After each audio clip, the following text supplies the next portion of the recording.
کہ نوح علیہ السلام بگاڑ کے زمانے میں آئے تھے، حضور صلی اللہ علیہ وسلم بھی بگاڑ کے زمانے میں آئے تھے، جو انہوں نے کہی وہ آپ نے بھی کہی، ایک ہی بات، دوسری بات نہیں ہے۔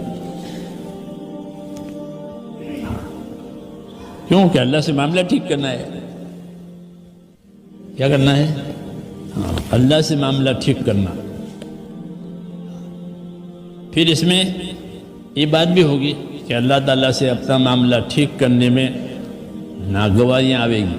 جیسے نیا مکان بنانا ہو تو پرانا توڑنا پڑتا ہے، اس کے پیسے دینے پڑیں گے، توڑنے کے بھی پیسے دینے پڑیں گے، اور ملبہ پھینکوانے کے پیسے دینے پڑیں گے۔ پھر نیا سامان بھی خریدنا پڑے گا۔ یہ سب پھر کیا بات ہے کہ نیا بن رہا ہے تو اس کو کوئی نقصان نہیں کہتا، کہتا ہے کسی توڑنے میں اتنا نقصان ہوا، ملبہ پھینکنے میں اتنا نقصان ہوا، کوئی نہیں کہتا، کیونکہ نقصان ایک بہت بڑے مقصد کے لیے ہے، اس لیے یہ نقصان نہیں، اس لیے مسلمان کا نقصان نہیں ہوتا۔ جبکہ وہ دین کے لیے کوئی کام کر رہا ہو تو اس کا وہ نقصان نہیں ہے، اس کو مذہب کی زبان میں قربانی کہتے ہیں۔ کیا کہتے ہیں کہ تمہارا نقصان ہوا کہ نہ، تو بھی کیا ہے ہماری قربانی۔ حضور صلی اللہ علیہ وسلم میں انگلی کٹ گئی بدر احد میں، تو فرمایا کوئی بات نہیں، تو ایک انگلی تو ہے اور اللہ کے راستے میں کٹی ہے، کیا بات ہے؟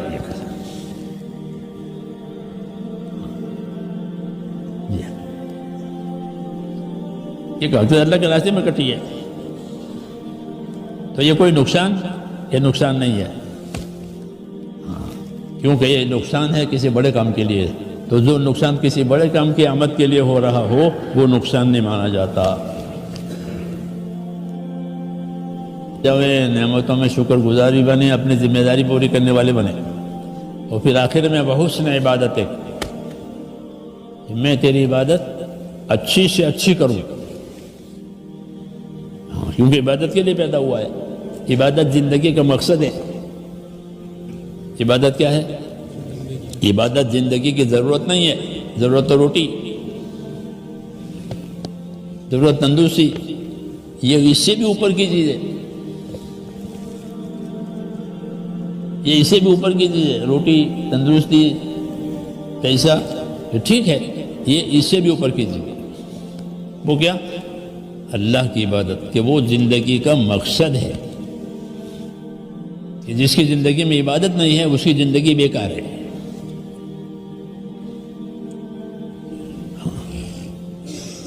زندگی بے بندگی، شرمندگی، زندگی بابندگی، خورشندگی،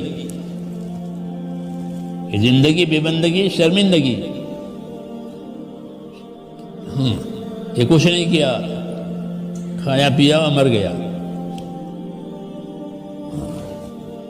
تو اس کو ندامت بھی ہوگی، حسرت بھی ہوگی۔ کیا ہوگی؟ ندامت ہوگی، پچھتاوا ہوگا، اور حسرت بھی ہوگی کہ یہ میں نے کیا کیا۔ اس لیے کہا میں اچھی عبادت کروں تاکہ زندگی اچھی بن جائے۔ تو یہ سب باتیں میرے دوستوں اس لیے سکھائی ہیں کہ ہم میں سے ایک ایک اپنی زندگی کی ذمہ داری کو سمجھے، اللہ سے مانگے اور کرے۔ ہر ایک کا اللہ سے اپنا معاملہ ہے، جی ہاں، ہر ایک کا اپنے اللہ سے معاملہ ہے، اس لیے اپنا اور اللہ کا معاملہ صحیح کرے۔ حدیث شریف میں ہے کہ من اصلح ما بینہ و بین اللہ اصلح اللہ ما بینہ و بین خلقہ، کہ جو اپنا اور خدا کا معاملہ ٹھیک کر لے گا تو اللہ اس کا اور مخلوق والا معاملہ خدا ٹھیک کر دے گا۔ یہ چابی بتائیے مشکلات کے حل کرنے کی، کہ اپنا اور خدا کا معاملہ ٹھیک کر لیا کہ بھائی وہ پھر نیچے والا معاملہ ٹھیک ہو جائے گا، وہ جب اوپر سے معاملہ بگڑے گا پھر نیچے والا بگڑے گا۔ سمجھ میں آئی یہ بات؟ اسے فرمایا کہ من اصلح ما بینہ و بین اللہ اصلح اللہ ما بینہ و بین خلقہ، کہ جو اپنا اور خدا کا معاملہ ٹھیک کر لے تو پھر نیچے والے سارے معاملے ٹھیک ہو جائیں گے، کیونکہ اوپر سے فیصلے آتے ہیں۔ کیا آتے ہیں؟ فیصلے۔ مخلوق بھی اللہ کی ہے، فیصلہ بھی اللہ کا ہے۔ یہ مخلوق ہے، زمین، آسمان، چاند، سورج، ہم سب، تو مخلوق کس کی ہے؟ کہ اللہ کی، اور فیصلہ کس کا؟ وہ بھی اللہ کا۔ کوئی دوسرا اللہ نہیں ہے، کوئی دوسرا خالق نہیں ہے، کوئی دوسرا اختیار والا نہیں ہے۔ اللہ حاکم ہے، اللہ کے سارے اختیارات ہیں، اس لیے اپنے مخلوق میں اسی کے فیصلے چلیں گے۔ اس لیے کہا الا لہ الخلق والامر، خوب یاد رکھو مخلوق بھی اللہ کی، فیصلہ بھی اللہ کا۔ اس لیے کہا کہ جب اللہ تعالیٰ سے معاملہ سے ہو جائے گا پھر فیصلے صحیح آئیں گے۔ فیصلے اوپر سے آتے ہیں، فیصلے اوپر سے آتے ہیں یا نیچے سے ظاہر ہوتے ہیں؟ پنہ اثر اوپر سے آتے ہیں، جیسے روزی اوپر سے آتی ہے لیکن ظاہر زمین سے ظاہر ہوتی ہے، تجارت سے ظاہر ہوتی ہے، مزدوری میں یہ ملا، تجارت میں ملا، زمین میں یہ ملا ہے، تو ظاہر یہاں سے ہوتی ہے، آتی ہے اوپر سے۔ تو فی السماء رزقکم وما توعدون، آسمان میں تمہاری روزی ہے، یوں کہا۔ کیا آسمان میں کیا ہے؟ تو کیا ہے؟ آسمان میں گیہوں کا اسٹاک ہے، سوانوں کا اسٹاک ہے؟ کہ آسمان میں روزی کے فیصلے ہیں، آسمان میں روزی کے فیصلے ہیں، جس کو چاہیں گے زیادہ دیں گے، جس کو کم دیں گے۔ آسمان میں زندگیوں کے فیصلے ہیں، اس کی زندگی لمبی ہو گئی، اس کی زندگی مختصر ہو گئی۔ تو اپنی مخلوق اللہ کی ہے اور فیصلہ بھی اللہ کا چلے گا، اور کسی کا نہیں چلے گا۔ یہ باتیں سمجھائیے۔ اس لیے کہا کہ تمہارا تعلق اللہ تعالیٰ سے صحیح ہو جاوے۔ کیا ہو جاوے؟ اللہ سے اپنا تعلق صحیح کر لیا کہ باقی سارے مسئلے اللہ صحیح کرے گا۔ من اصلح ما بینہ و بین اللہ اصلح اللہ ما بینہ و بین خلقہ۔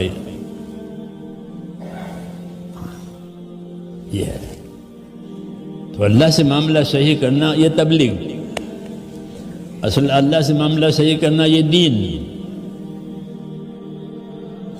یہی دین ہے، یہی تبلیغ ہے، کوئی نئی بات نہیں کہی جا رہی۔ جو بات نوح علیہ السلام نے کہی تھی وہی بات محمد صلی اللہ علیہ وسلم نے کہی ہے، کہ نوح علیہ السلام بگاڑ کے زمانے میں آئے تھے، حضور صلی اللہ علیہ وسلم بھی بگاڑ کے زمانے میں آئے تھے۔ جو انہوں نے کہی وہ آپ نے بھی کہی، ایک ہی بات، دوسری بات نہیں ہے۔ کیوں کہ اللہ سے معاملہ ٹھیک کرنا ہے۔ کیا کرنا ہے؟ اللہ سے معاملہ ٹھیک کرنا۔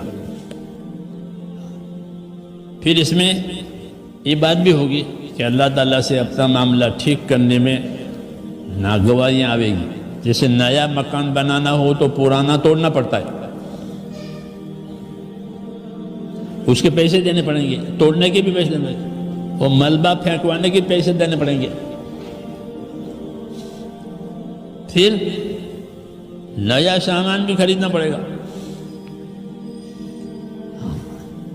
یہ سب یہ کیا بات ہے کہ نیا بن رہا ہے، تو اس کو کوئی نقصان نہیں کہتا ہے کسی توڑنے میں اتنا نقصان ہوا، ملبہ پھینکنے میں اتنا نقصان ہوا، کوئی نہیں کہتا، کیونکہ نقصان ایک بہت بڑے مقصد کے لیے ہے، اس لیے یہ نقصان نہیں۔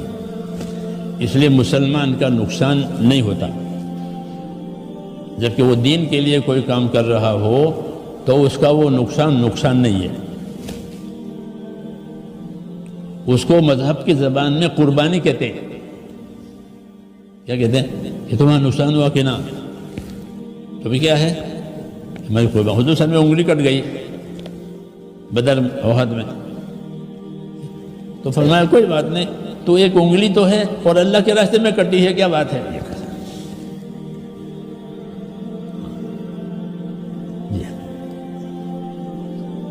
ایک وقت اللہ کے راستے میں کٹی ہے، تو یہ کوئی نقصان، یہ نقصان نہیں ہے، کیونکہ یہ نقصان ہے کسی بڑے کام کے لیے، تو جو نقصان کسی بڑے کام کی آمد کے لیے ہو رہا ہو وہ نقصان نہیں مانا جاتا، بلکہ وہ کیا کہا جاتا ہے اس کا نام، تو اس کا نام قربانی ہے۔ اس لیے اللہ سے جو امیدیں پیدا ہوگی اور یقین پیدا ہوگا وہ قربانیوں سے ہی پیدا ہوگا، کہ اللہ سے امید کہ وہ قربانیوں سے پیدا ہوتا ہے۔ ان الذین آمنوا والذین ہاجروا وجاہدوا فی سبیل اللہ اولئک یرجون رحمت اللہ واللہ غفور رحیم، کہ جو لوگ ایمان لائیں گے، ہجرت کریں گے، اللہ کے راستے میں جد و جہد کریں گے، یہ وہ لوگ ہیں جو اللہ کی رحمت کے اور مدد کے امیدوار ہیں، ان کو امید کرنا چاہیے۔ جیسے پرانا توڑ رہا ہے کہ ہاں ان کا نیا لگانا چاہیے، وہ پرانا کہ نہیں میرا پرانا نہ ٹوٹے، میرا پرانا تو نیا بھی نہیں بنے گا، ہے نہیں بھائی؟ تو یہ کہا جو ایمان لائیں گے، ہجرت کریں گے، ایمان کے بعد ہجرت سب سے بڑی قربانی تھی، مہاجرین پوری امت میں سب سے بڑی قربانی والے ہیں، حضور صلی اللہ علیہ وسلم خود مہاجر ہیں، حضور صلی اللہ علیہ وسلم خود بھی مہاجر ہیں، اپنے بھی وطن چھوڑ دیا ہے، جی نہیں چاہتا تھا وطن چھوڑنے کا، جب جا رہے تھے تو مکے کو دیکھ کر کہے مکہ میرا بالکل جی نہیں چاہتا تجھے چھوڑوں، لیکن میری قوم ہے جو مجھے تنگ کر رہی ہے، آدمی وطن نہیں چھوڑنا چاہتا، ہاں تو وہ وطن تو مکہ جیسا وطن دنیا میں نہیں ہے، ایسا وطن دنیا میں نہیں ہے، ہوتے آدمی کو وطن سے محبت ہوتی ہے، خاندان سے محبت ہوتی ہے، تو ہجرت ہوئی، اس لیے بڑی قربانی ہوئی مہاجرین کی، قربانی دی ہے، بڑی قربانی مہاجرین کے طبقے کی۔ ان الذین آمنوا وہاجروا، ایمان کے بعد دوسرا نمبر اللہ کے اطاعت میں ایمان لانا، یہ تو سب سے پہلا، اور پھر کہ ہجرت کرنا، پھر جان مال لگانا، ہاں یہ سچے ہیں، یہ اللہ کی رحمت کے امیدوار ہیں اور اللہ غفور الرحیم ہے، ان کی امید پوری کریں گے، یہ طریقہ بتایا، کیا بتایا؟ ہاں کہ ہم ذمہ داریاں پوری کریں گے اور اللہ مدد کریں گے، ہم ذمہ داریاں پوری کریں گے اور اللہ مدد کریں گے، یہ اصولی بات ہے، یہ کیا ہے؟ اصولی بات، اس لیے کہتے ہیں ذمہ داریاں تلاش کرو کہ کیا کرنا ہے۔ انبیاء کرام تقاضے تیار کرتے ہیں اور امت تقاضے پورے کرتی ہے، یہی طریقہ ہے مسنون، یہ مسنون طریقہ ہے، یہ تقاضے پیدا کیے جائیں گے اور پھر ان تقاضوں کو پورے کیے جائیں گے، کہ بھئی فلاں ملک کا تقاضا ہے، بولو اس کے لیے کون تیار ہے، حضور سمجھ سکتے فلاں کام ہے اس کے لیے کون تیار ہے، تو وہ کھڑے ہو جاتے کہ میں تیار ہوں، ہاں اس طرح ذمہ داریاں پوری ہوتی ہیں، ان ذمہ داریاں پورا کرنے میں نقصان بھی ہوتا ہے، جان مال کا نقصان ہوتا ہے، ہاں کیونکہ جنت کا جو نقشہ ہے وہ جنت ناگواریوں پر بنائی گئی ہے، کس پر؟ جنت ناگواریوں پر ہے، کہ جو جنت میں جانا چاہے تو کس طرح سے جائے کہ ناگواری کے راستے سے جائے، وہ جو جہنم میں جائے تو کہ منچاہی کے راستے سے جائے، یہ حدیثوں میں ہے، یہ حدیثوں میں ہے جنت کے راستے میں کیا چیزیں ہیں؟ کہ ناگواریاں ہیں، نفس کے خلاف باتیں ہیں، اپنے نفس کے خلاف جنت کے راستے پر، اور دوزخ کے راستے پر سب من چاہیے، کسی کی مت سنو، اپنی کرو۔ سمجھ میں آئی یہ بات؟ اس لیے اس راستے کے لوگ بہت ہیں، منچاہی والے، اس راستے کے تھوڑے، اس راستے کے تھوڑے۔ وَقَلِيلٌ مِّنْ عِبَادِيَ الشَّكُورُ، کہ میرے بندوں میں شکر کرنے والے، یہ کام کی قدر کرنے والے یہ تھوڑے۔ جی ہاں، حالانکہ اللہ کی طرف سے انعام اکرام کی بہت باتیں ہیں، بہت وعدے ہیں۔ حدیث میں ہے کہ الخیر کثیر، کہ خیر بہت ہے، اللہ کی طرف سے خیر بہت۔ وَقَلِيلٌ فَاعِلُهُ، اور اس کے کرنے والے یہ تھوڑے۔ اس لیے ہمارے دلوں کو گویا ایک طریقے سے اپیل اور ترغیب کی گئی ہے کہ ان تھوڑوں میں سے بنو، تھوڑوں میں سے بنو تاکہ خیر کماؤ۔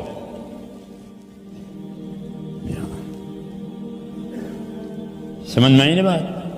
اس لیے میرے دوستو، ساری کی ساری خیر جنت میں ہے، حدیث میں ہے،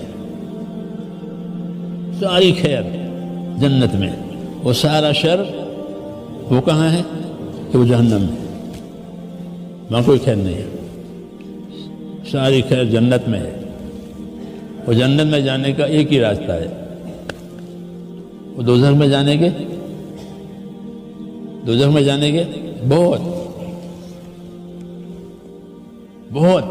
ایک ہی راستہ جنت کا، باقی سب بھٹکنے کے، بھٹک کے لوگ دوزخ میں جائیں گے۔ ایک ہی راستہ جنت کا، قُلْ هَٰذِهِ سَبِيلِي، یہ میرا راستہ ہے، ایک ہی راستہ۔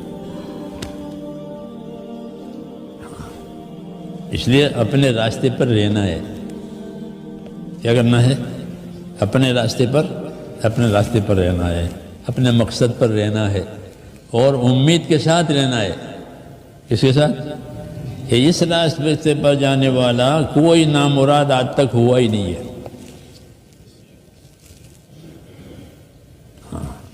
دنیا میں بہت طوفان آئے، بہت حالات آئے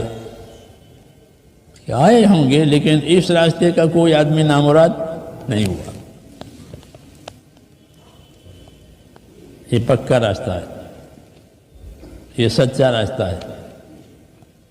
اس لیے میرے بھائیوں، اس کی دعوت ہے، اس کی اہمیت ہے کہ امیدوار رہو اللہ تعالیٰ سے، اور اللہ کی بشارتیں سنو۔ اللہ کی بشارتیں اطاعت کرنے والوں کے لیے ہوتی ہے، اللہ کی وعیدیں گنہگاروں کے لیے ہوتی ہے، تاکہ وہ گناہ میں سے نکلے، اور اللہ کی بشارتیں اطاعت کرنے والوں کے لیے ہوتی ہے تاکہ وہ آگے بڑھے، آگے بڑھے۔ بشارتیں اس لیے آگے بڑھے، آگے بڑھو، آگے یہ ہے، آگے یہ ہے، آگے یہ ہے، ترقی کرے، اپنی ذمہ داریوں کے پورا کرنے میں ترقی کرے۔ جی ہاں، تو اس کو ہم بشارت دیتے تھے کہ مجھے جنت میں ابو بکر کا گھر دکھایا گیا، مجھے جنت میں عمر کا گھر دکھایا گیا۔ پڑھا نا حدیثوں میں کہ میں نے جنت دیکھی، کہ کس کی؟ کہ ابو بکر کی، کہ کس کی؟ عمر کی، یہ کہہ رہے ہیں کہ فلانے کی، یہ فلانے کی۔ یہ بشارتیں ہیں کہ بلال میں نے تمہیں آگے آگے دیکھا، آگے آگے جا رہے ہیں، جنت میں آگے آگے جا رہے ہیں۔ یہ بشارتیں ہیں، بلال کو نہیں معلوم، آپ کو معلوم ہے، تو آپ نے ان کے سامنے کھولا کہ میں نے دیکھا تم جنت میں آگے آگے جا رہے ہو، کیا عمل کرتے ہو؟ کہ جب بھی وضو کرتا ہوں نوافل ضرور پڑھتا ہوں، جب بھی وضو کرتا ہوں نوافل ضرور پڑھتا ہوں. کہ ہاں یہ بات ہے.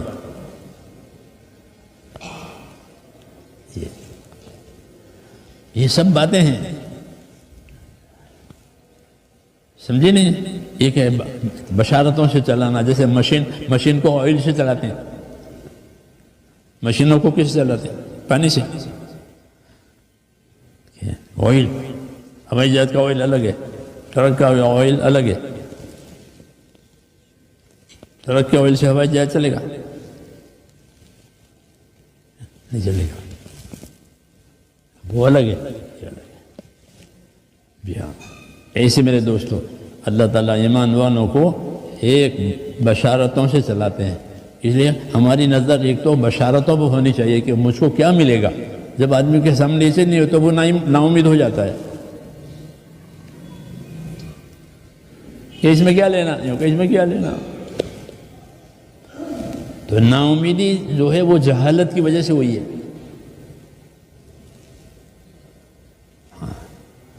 اس لیے کہتے ہیں کہ اللہ کی بشارتیں لو، فضائل کو یاد کرو. اس کو کہ عمل کے ساتھ جو عمل کی فضیلت ہے، عمل کے ساتھ جو عمل کی بشارت ہے، جب وہ ہوگی تو پھر ایسا ہی مشین کو آئل ملی کہ مجھ کو اللہ یہ دینے والے ہیں، تو وہ کیوں پیچھے رہے گا؟ وہ کیوں پیچھے رہے گا کہ مجھ کو تو اللہ یہ دینے والے ہیں. السلام علیکم. مولانا کے بیان سننے کے لیے ہمارے چینل کو سبسکرائب کریں، اور مولانا کا بیان اچھا لگا ہو تو زیادہ سے زیادہ اس کو شیئر کریں. انشاءاللہ ہم آپ کے لیے اسی طرح بیان لے کر آتے رہیں گے. السلام علیکم ورحمۃ اللہ وبرکاتہ.